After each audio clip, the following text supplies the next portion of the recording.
تو صحابہ حضور صلی اللہ علیہ وسلم کو آ کے عرض کرتے یا رسول اللہ صلی اللہ علیہ وسلم ہوتا وقت آئے گا کہ ہم ان کافروں کا مقابلہ کریں گے، کافروں کا منہ توڑ جواب دیں گے اور کب تک ان کے ظلم تکلیفیں برداشت کرتے رہیں گے، ان کی مصیبتیں جھیلتے رہیں گے۔ تو اللہ رب العالمین کی پیارے محبوب ان کافروں کو روک دے، وہ کافروں کے ساتھ جنگ کرنے کے لیے مسلمانوں کو روک دیتے اور فرماتے ہیں میرے پیارے صحابہ ابھی وہ ٹائم نہیں آیا، وہ وقت نہیں آیا کہ کافروں سے جنگ کی جائے، کیونکہ مسلمانوں کی تعداد کم ہے، تھوڑی ہے، کافر تعداد میں زیادہ ہے، اس لیے ان سے جنگ کرنا مناسب نہیں۔ لیکن جب وقت آیا، ہجرت کا دوسرا سال ہوا تو اللہ رب العالمین نے خود اعلان فرما دیا۔ اللہ نے فرمایا محبوب پریشان نہ ہو، آپ تعداد چاہے آپ کے کم ہے، مسلمان تھوڑے ہیں، لیکن پریشان نہ ہو، جو کافر ظلم کر رہے ہیں ان کا ظلم کا انہیں جواب دو۔ اللہ نے قرآن میں ارشاد فرمایا حسین للذین یقاتلون بأنہم ظلموا وإن اللہ علی نصرہم لقدیر۔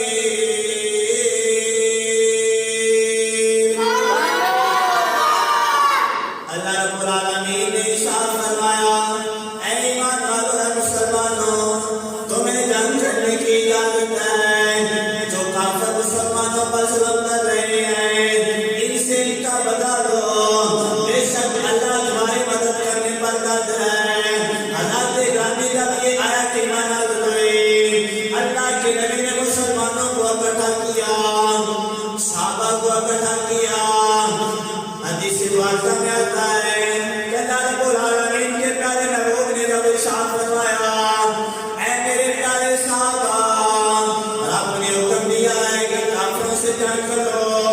کافروں سے جنگ کرو، اب تمہاری کیا رائے ہے، تمہارا کیا ارادہ ہے؟ تو حضور صلی اللہ علیہ وسلم نے جب ارشاد فرمایا، صحابہ پریشان ہوئے، عرض کی اے اللہ کے نبی اس میں ہماری کیا رائے ہوگی، ہمارا کیا مشورہ ہوگا؟ جو آپ حکم دیں گے آپ کے حکم پر ہم سر کو جھکا دیں گے، آپ حکم دیں گے تو آپ کے لیے ہم اپنی جانیں قربان کر دیں گے، آپ حکم دیں گے تو آپ کے لیے ہم اپنا مال قربان کر دیں گے، آپ حکم دیں گے تو اپنی اولادیں قربان کر دیں گے، آپ کا حکم ہوگا تو ہم کسی چیز کی پرواہ نہیں کریں گے، ہر انشاءاللہ ہر رب کی رضا کے لیے اپنے محبوب صلی اللہ علیہ وسلم کو راضی کرنے کے لیے ہر ایک چیز محبوب کے قدموں پہ قربان کر دیں گے، ہر ایک چیز قربان کر دیں گے۔ جب صحابہ نے پوچھا یا رسول اللہ ہماری کیا ضرورت ہے کہ ہم مشورہ دیں، تو اللہ کے نبی نے فرمایا اے میرے پیارے صحابہ فاذهب انت وربك فقاتلا انا هاهنا قائلون۔ اے میرے پیارے صحابہ میں نے اس لیے مشورہ کیا ہے کیونکہ موسیٰ علیہ السلام کا جو منظر ہے وہ سامنے، وہ منظر کیا تھا؟ علماء کرام بیان کرتے ہیں، محدثین بیان فرماتے ہیں کہ وہ پس منظر کچھ یہ تھا کہ جب موسیٰ علیہ السلام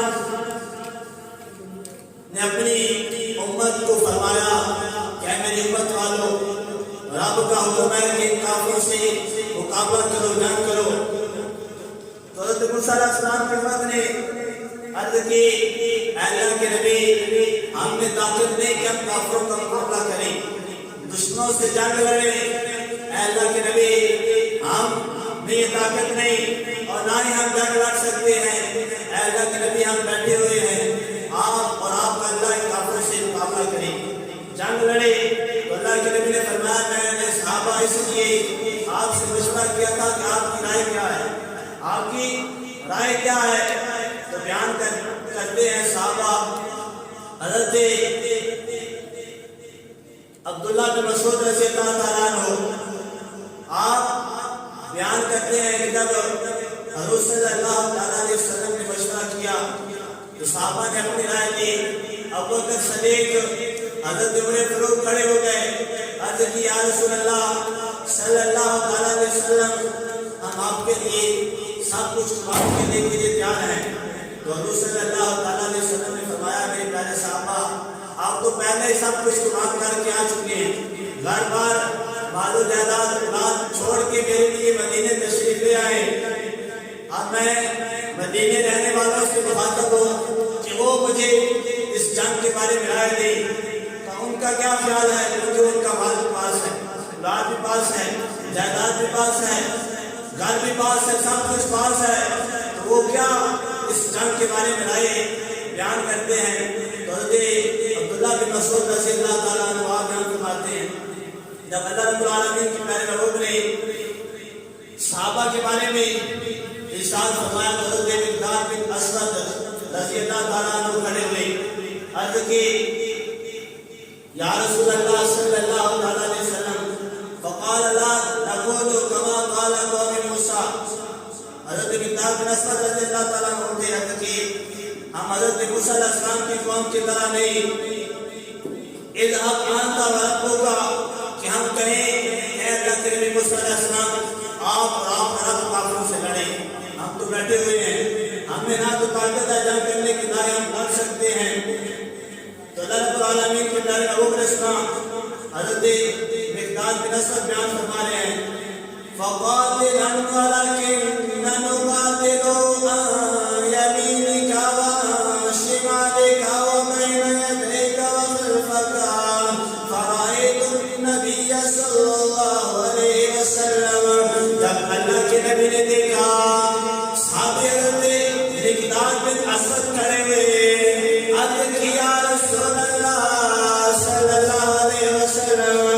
ہم موسیٰ علیہ السلام کی قوم کی طرح نہیں کہ ہم کہیں گے اے اللہ کے نبی آپ اور آپ کا رب جنگ لڑے. ہم تو کھانے کے لیے بیٹھے ہیں، نذرانے وصول کرنے کے لیے بیٹھے ہیں، اپنی اولادوں کی تربیت کرنے کے لیے بیٹھے ہیں، ہم اپنی مال و جائیداد کی حفاظت کرنے کے لیے بیٹھے ہیں. اے اللہ کے نبی آپ اور آپ کا رب جنگ لڑے. یا رسول اللہ ہم یہ نہیں کہیں گے بلکہ آپ کے حکم کو مانتے آپ کی اس طرح حفاظت کریں گے. آپ کے دشمن اگر مشرق سے آئے گا ہم مشرق کی طرف کھڑے ہو جائیں گے، شمال سے آئے گا شمال کی طرف کھڑے ہو جائیں گے، آگے سے آئے گا آگے کھڑے ہو جائیں گے، پیچھے سے آئے گا پیچھے کھڑے ہو جائیں گے. یا رسول اللہ ہم آپ کی حفاظت چاروں طرف سے کریں گے، کوئی نقصان دہ چیز آپ کے قریب نہیں آنے دیں گے. یا رسول اللہ یہ تو آپ کی حفاظت کی بات ہے، اگر آپ حکم دیں گے تو ہم کس پار سے بھی پیچھے نہ دیں گے. یا رسول اللہ حکم دیں گے کہ ہم سمندروں میں کود جائیں. یا رسول اللہ پیچھے نہ دیں گے، آپ کے حکم کو مانتے ہوئے سمندروں میں بھی کود جائیں گے. فرأيت النبي صلی اللہ علیہ وسلم مشرکا جو وسرو. حضرت عبداللہ بن مسعود بیان کرتے جب اللہ کے نبی نے سنا تو ان کا چہرہ کھل اٹھا، آپ کا چہرہ مسکرا اٹھا، آپ کا چہرہ اس طرح کھلا کہ جس طرح چودھری رات کا چاند کھل رہا ہے. حضرت صلی اللہ تعالیٰ علیہ وسلم مسکرائے، خوش ہوئے. حضرت سعد بن معاذ نے جب آپ کا چہرہ دیکھا، آپ کے چہرے کی رونق کو دیکھا، آپ کے چہرے پر رحمتیں برستے ہوئے اللہ کی عبادت جلیات کو دیکھا تو عرض کیا رسول اللہ صلی اللہ تعالیٰ علیہ وسلم اگر آپ کا حکم ہوگا تو ہم اپنی جانیں بھی قربان کر دیں گے، آپ کا حکم ہوگا تو اپنی اولاد بھی قربان کر دیں گے، مال و جائیداد سب یا رسول اللہ آپ پر قربان کر دیں گے. آپ کا حکم ہوگا تو ہم آپ سب کچھ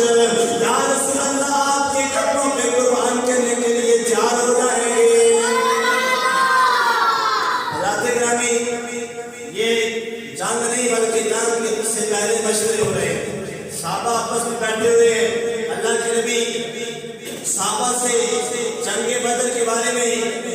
مشورہ طلب کر رہے تھے. صحابہ نے عرض کیا رسول اللہ ہم کون ہوتے ہیں، ہماری کیا شان ہے کہ ہم مشورہ دیں، آپ جو حکم دیں گے ہم اس حکم پر سر جھکا لیں گے. اگر آپ کہیں گے کہ صحابہ سمندر میں کود جاؤ تو ہم پیچھے نہیں پڑیں گے، سمندر میں کود آئیں گے. اگر جان کی بات ہوگی تو جان بھی قربان کر دیں گے. اللہ کے گرامی مشورہ ہو رہا تھا. پھر اللہ کے نبی جب معاملے کو دیکھا تو خوش ہوئے. جب خوش ہوئے تو جنگ کا اعلان ہو گیا کہ صحابہ نے جنگ بدر کے لیے جانا ہے. اپنا اپنا سامان بھی لے آؤ, اپنا اپنا اسلحہ بھی لے آؤ, تیاری بھی کر کے جنگ کے لیے حاضر ہو جاؤ. حضرات گرامی, پھر صحابہ خوشی کے ساتھ جوق در جوق حضور صلی اللہ علیہ وسلم کے حکم کو مانتے ہوئے جنگ کے لیے حاضر ہو رہے ہیں. اور اسی منظر میں ایک معاملہ اس طرح میں ہوا, واقعہ اس طرح کیا ہے, حدیث مبارکہ میں آتا ہے کہ جب صحابہ جوق حضور کی بارگاہ میں حاضر ہو رہے جنگ کے لیے, تو ان صحابہ میں دو ننھے پیارے بچے حضرت معاذ اور حضرت معوذ دونوں بھائی بھی حضور کی بارگاہ میں حاضر ہوئے. جب حاضر ہوئے تو اللہ کے نبی نے ارشاد فرمایا کہ بچوں تم کیا لینے آئے ہو؟ عرض کی یا رسول اللہ, آپ کا حکم ہے کافروں سے جنگ کرنی ہے, ہم جنگ کے لیے حاضر ہوئے. تو اللہ کے نبی نے جب دیکھا فرمایا اے بچوں تم چھوٹے ہو, عمریں تمہاری کم ہے, تم جنگ میں نہیں جا سکتے, اس لیے تم گھر جاؤ. جب بڑے ہو جاؤ گے پھر ضرورت پڑے گی, پھر تمہیں بلا لیں گے اور جنگ میں شامل کریں گے. تو بچے حضور صلی اللہ علیہ وسلم کی بارگاہ میں عرض کرتے ہیں یا رسول اللہ, ہم کا واپس جانے کے لیے حاضر نہیں ہوئے, بلکہ یا رسول اللہ ہم پر جاننے قربان کرنے کے لیے حاضر ہوئے ہیں. یا رسول اللہ ہمارا یہ ارادہ نہیں کہ آپ ہمیں انکار کر دیں گے, ہم گھروں پہ چلے جائیں گے. نہیں یا رسول اللہ, ہم جنگ کے لیے حاضر ہوئے ہیں اور آپ کی حفاظت کریں گے جہاں تک ہو سکے. حضور صلی اللہ علیہ وسلم نے فرمایا نہیں, اے ننھے بچوں, پیارے بچوں, جاؤ گھر چلے جاؤ. عرض کی بچوں نے اللہ کے نبی کی بارگاہ میں یا رسول اللہ صلی اللہ علیہ وسلم, اے اللہ کے نبی, ہم جب کھیلتے ہوئے خوشی سے گھر گئے,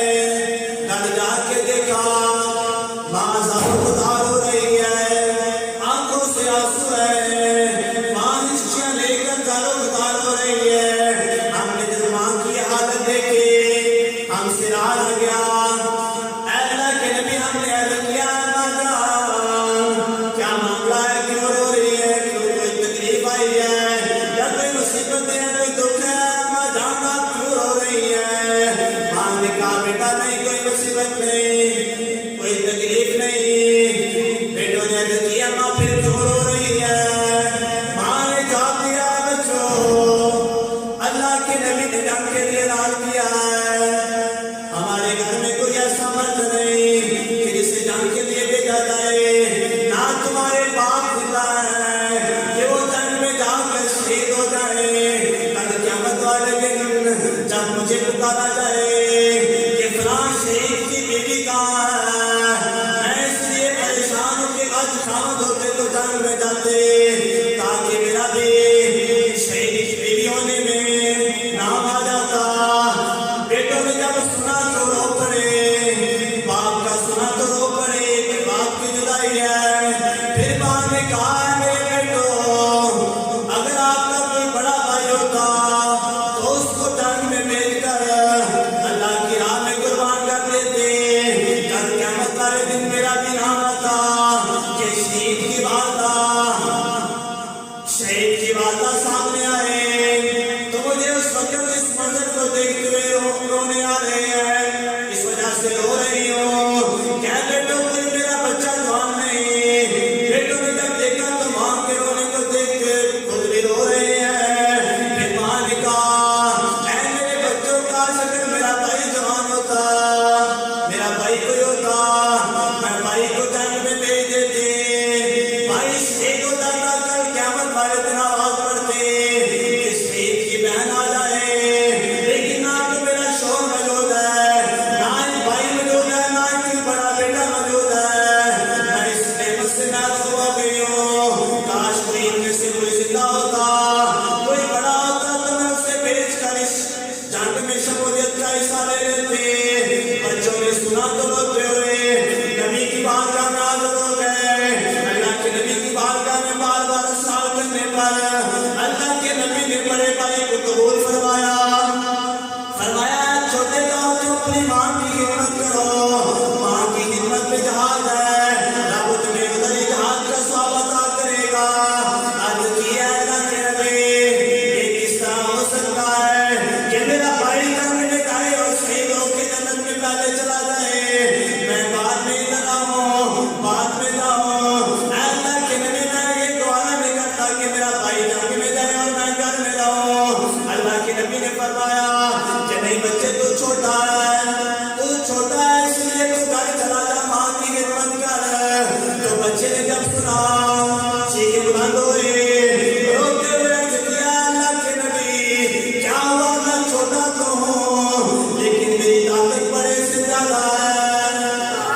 تکلیف دے گی، یا رسول اللہ میں اپنے جسم پر لے کر آپ کی حفاظت کروں گا، یا رسول اللہ میں جنگ میں جانا چاہتا ہوں۔ مفسرین بیان کرتے ہیں جب یہ معاملہ کشتی پر آیا، اللہ کے نبی بیٹھے ہیں، صحابہ بیٹھے ہیں، حضرت امیر حمزہ جیسے جیسے صحابہ کہ جن کے نام سے کافروں کی ہلچل ہو جاتے تھے، کافر کام جاتے تھے، کیونکہ آپ مکے کے ان سرداروں میں تھے جن کا نام، جن کی شہرت مکے والے جانتے تھے کہ آپ بہت زیادہ بہادر تھے، طاقتور تھے، اور کشتی کو دیکھنے والے امیر حمزہ بھی بیٹھے ہیں، بیان کرتے ہیں ابو بکر صدیق بھی بیٹھے ہیں، عمر فاروق بھی بیٹھے ہیں، مولا علی شیر خدا بھی بیٹھے ہیں، عمر فاروق بھی بیٹھے ہیں، اور کشتی جو کر رہے ہیں وہ چھوٹے چھوٹے ننھے ننھے پیارے بچے ہیں۔ کشتی بھی کس طرح کی ہو رہی ہے؟ کوئی مال کے لیے کشتی نہیں ہو رہی، جائیداد کے لیے کشتی نہیں ہو رہی، بلکہ رب کی رضا کے لیے قربان ہونے پر کشتی ہو رہی ہے۔ میں اللہ کے نبی کی راہ پر، یا رسول اللہ اسلام پر قربان ہو جاؤں، اپنی جان کا خزانہ اسلام کے لیے دے جاؤں، تاکہ آنے والے وقتوں میں قیامت تک لوگ جب ہماری قربانی کو دیکھیں گے تو ان کے اندر ایمان پیدا ہوگا، جذبہ پیدا ہوگا کہ نبی کے نام پر، نبی کے واسطے، اسلام کی خاطر چھوٹے چھوٹے بچوں نے قربانی دینے سے درگزر نہیں کیا، ہم تو بڑے ہیں، ہم اسلام کے لیے اپنی جانیں قربان کیوں نہ کریں؟ یا رسول اللہ ہم اس لیے قربان ہونا چاہتے ہیں۔ بیان کرتے ہیں کشتی ہو رہی، جب کشتی شروع ہوئی تو صحابہ بھی مسکرا پڑے، اللہ کے نبی مسکرانے لگے، جب مسکرا رہے ہیں چھوٹے چھوٹے ننھے ننھے بچے آپس میں کشتی کر رہے ہیں، کشتی اس طرح ہو رہی ہے کہ بڑا چھوٹے کو گرانے کی کوشش کر رہا ہے، چھوٹا بڑے کو گرانے کی کوشش کر رہا ہے۔ جب معاملہ اس طرح ہوا تو چھوٹے بھائی نے بڑے بھائی کو موقع پا کے کان میں چھوٹی سی عرض کی، اے بھائی جان، اللہ کے نبی نے آپ کو تو قبول کر لیا ہے، آپ کو اجازت مل گئی ہے جنگ میں جانے کی، مجھے اللہ کے نبی نے منع کر دیا ہے، اگر آپ نیچے آ جائیں، ہاتھ جائیں تو آپ کا کچھ نہیں ہوگا، اللہ کے نبی آپ کو روکیں گے نہیں، کیونکہ آپ کو اجازت مل گئی ہے، اگر میں جیت جاؤں گا تو میرا کام بن جائے گا، مجھے جنگ میں جانے کی اجازت مل جائے گی۔ بڑے بھائی نے جب سنا، بیان کرتے ہیں کہ بڑا بھائی پھر خود زمین پر لیٹ گیا کشتی کرتے ہوئے، پتہ نہ چلے، جب یہ معاملے کو صحابہ نے دیکھا تو صحابہ کی مسکراہٹ بہت زیادہ ہو گئی، اللہ کے لیے مسکرائے، جب بڑے بھائی نیچے آیا، چھوٹا بھائی اوپر چڑھا، بڑے بھائی کی کمر زمین پر لگ گئی، چھوٹا بھائی بڑے بھائی کی چھاتی پر چڑھ کر بیٹھ گیا، کہنے لگا یا رسول اللہ دیکھو میں طاقتور ہوں، میں بڑے بھائی سے زیادہ قوی ہوں، مضبوط ہوں، یا رسول اللہ آپ نے مجھے جنگ میں جانے سے روک دیا ہے، میں بھی جنگ میں جانا چاہتا ہوں۔ تو اللہ کے نبی نے دونوں کو اجازت دے دی، دونوں کو اجازت دی، خوشی سے جھومتے ہوئے گھر گئے، عرض کی احمد جان آپ کی عرض کو رب نے سن لیا ہے، اللہ رب العالمین کے پیارے محبوب نے ہم دونوں کو جنگ کے لیے قبول فرمایا ہے۔ ماں نے دیکھا، فرمایا کس طرح ہو سکتا ہے، آپ تو چھوٹے ہیں، اللہ کے نبی تو چھوٹوں کو جانے نہیں دیتے۔ جب یہ معاملہ ہوا تو بچوں نے کہا کہ احمد جان نہیں، اللہ کے نبی نے ہمیں جنگ کے لیے قبول فرمایا ہے، ہم بھی جنگ میں جائیں گے۔ بیان کرتے ہیں پھر جنگ کے لیے صحابہ اکٹھے ہوئے، مال اکٹھا کیا، اور بیان کرتے ہیں پھر جنگ کے لیے یہ لشکر میدان بدر کی طرف رواں ہے۔ بیان کرتے ہیں کہ میدان بدر مدینہ سے 80 میل کے فاصلے پر ہے، یہ گاؤں تھا بدر، اس بدر میں جا کے اللہ کے نبی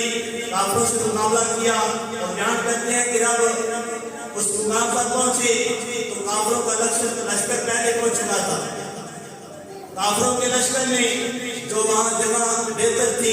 اچھی تھی، اس جگہ پہ اپنا پڑاؤ کر لیا، ڈیرا لگا لیا اور خیمے گاڑ لیے، اور جو جگہ خراب تھی، ریتلی زمین تھی، جہاں چلا نہیں جاتا تھا، چلنا مشکل تھا، گرمی کی دھوپ تھی، اور اس جگہ پر مسلمانوں کو جگہ ملی۔ جب مسلمان پہنچے، بیان کرتے ہیں کہ ریتلی زمین ہے، پاؤں ریت میں دس رہے ہیں، جب اللہ نے معاملہ دیکھا تو اللہ کے نبی نے آپ کی بارگاہ میں دعا کی کہ یا رسول اللہ، اے اللہ رب العالمین، تیرے کمزور بندے تعداد میں تھوڑے ہیں لیکن ایمان میں مضبوط ہیں، اے اللہ رب العالمین، اسلام کی خاطر میں انہیں میدان میں لے آیا ہوں، ایسا نہ ہو کہ یہاں سے رسوا ہو کے جائیں، اے اللہ رب العالمین ان کی حفاظت فرمائے، کرتے ہیں کہ اللہ رب العالمین کے حکم سے بارش ہوئی اور اتنی جہاں پاؤں دس جاتے تھے